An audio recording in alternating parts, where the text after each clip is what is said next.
હવામાનના જે ડેટા છે એની સાથે સાથે સ્ટેટ કંટ્રોલના જો આપણે ડેટા જોઈએ તો 48 કલાકમાં 240 તાલુકામાં વરસાદે હાજરી નોંધાવી છે અને જે સિસ્ટમ છે એનો છેડો જેને પૂંછડી કહીએ છીએ જે અત્યારે ઉત્તર રાજસ્થાન તરફ પહોંચી ચૂકી છે એ હજુ પણ એનો જે છેડો છે એ ગુજરાતમાં છે। એક નવું ડીપ ડિપ્રેશન સર્જાઈ રહ્યું છે નોર્થ ઈસ્ટ ઇન્ડિયા તરફ, એટલે ઉત્તર ભારતમાં મજબૂત વરસાદના સંજોગો સર્જાઈ રહ્યા છે। દર 24 કલાકે કોઈ એક સિસ્ટમ બની રહી છે અને દેશના કોઈ એક વિસ્તારમાં વરસાદ વરસાવી રહી છે કે ઉત્તર ભારતમાં જોરદાર વરસાદ પડે એવી સંભાવના છે। ગુજરાતની આસપાસ હાલ કોઈ સિસ્ટમ નવી બનતા નથી દેખાઈ રહી, પણ લગાતાર જે મોન્સૂન છે એટલે કે ચોમાસું છે દેશનું એ હજુ પણ મજબૂતી દેખાડી રહ્યું છે। અલનીનો ફેક્ટર હોવા છતાં ઇન્ડિયન ઓશન ડાયપોલ અને મેડન જુલિયન ઓસિલેશન આ બે સિસ્ટમની મદદથી દેશનું ચોમાસું છે હજુ પણ મજબૂત છે। હવામાન વિભાગે આજ માટે એક તસવીર રિલીઝ કરી છે। નવી ઇમેજમાં કચ્છના ભાગો પર વાદળોનો એક સમૂહ દેખાઈ રહ્યો છે। ગુજરાતના મોટા ભાગના વિસ્તારોમાં જ્યાં વાદળછાયું વાતાવરણ હતું, વાદળાઓ હતા તે હટી ગયા છે। દેશમાં ચોમાસું એ નોર્થ ઈસ્ટના રાજ્યો તરફ વધુ મજબૂત બન્યું। ગુજરાતના 2.5 દિવસ સુધી જોરદાર વરસાદ બાદ હવે વિરામ જોવા મળી રહ્યો છે, જ્યાં છેલ્લા 24 કલાકમાં રાજ્યના 277 તાલુકામાં વરસાદ ખાબક્યો। છેલ્લા 24 કલાકમાં રાજ્યના 140 તાલુકામાં 1 ઇંચથી વધુ વરસાદ નોંધાયો, જ્યાં છેલ્લા 24 કલાકમાં રાજ્યના 75 તાલુકામાં 2 ઇંચથી વધુ વરસાદ નોંધાયો।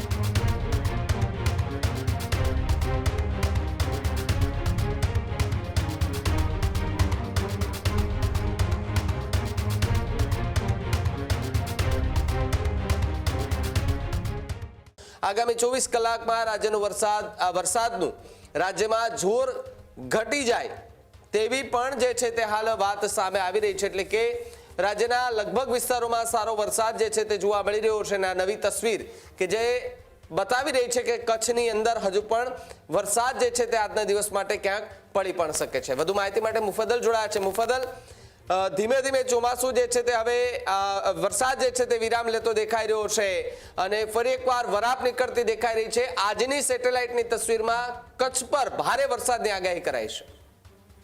ભાવિક, જે સેટેલાઇટ ઇમેજ આજે તાજી રિલીઝ કરાઈ છે એમાં બે મોટા અપડેટ છે, બંનેની વાત કરીશું। પણ છેલ્લા 48 કલાકમાં ગુજરાતમાં શું થયું?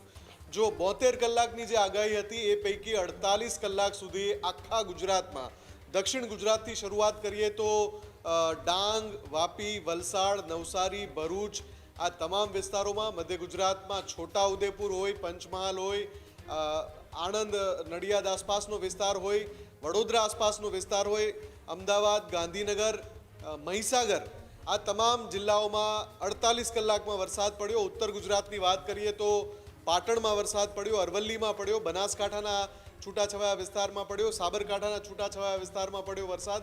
આ સિવાય સૌરાષ્ટ્રની વાત કરીએ તો મોટા ભાગના જે જિલ્લા છે ભાવનગર, સુરેન્દ્રનગર, મોરબી, રાજકોટ આ તમામ જિલ્લામાં છેલ્લા 48 કલાકમાં વરસાદ પડ્યો છે। જૂનાગઢમાં વરસાદ પડ્યો છે, ગીર સોમનાથના છૂટાછવાયા વિસ્તારમાં વરસાદ પડ્યો છે, વાવ થરાદના છૂટાછવાયા વિસ્તારમાં વરસાદ પડ્યો છે, કચ્છમાં મોટા ભાગના વિસ્તારમાં વરસાદ પડ્યો છે।